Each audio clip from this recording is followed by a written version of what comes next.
যারা অস্ত্র তৈরি এবং অস্ত্র প্রতিযোগিতায় এত অর্থ ব্যয় করছে তাদের কাছে আমার আহ্বান, আমরা শান্তির কথা বলি কিন্তু সংঘাতে লিপ্ত হই কেন?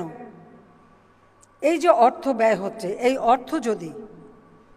এই যে ক্ষুধার্ত মানুষের আহারের ব্যবস্থা,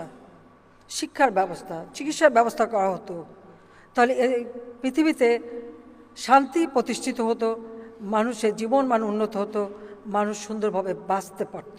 কাজে আমি সবসময় যেখানে যাই এই একটি আহ্বানই জানাই, সংঘাত না, যদি কোনো সমস্যা থাকে আলোচনার মাধ্যমে সমাধান করা। অস্ত্র তৈরি আর প্রতিযোগিতা,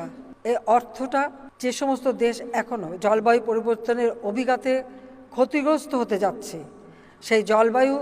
অভিঘাত থেকে মানবজাতিকে রক্ষা করার জন্য সেই ফান্ডে সেই অর্থ দিতে পারে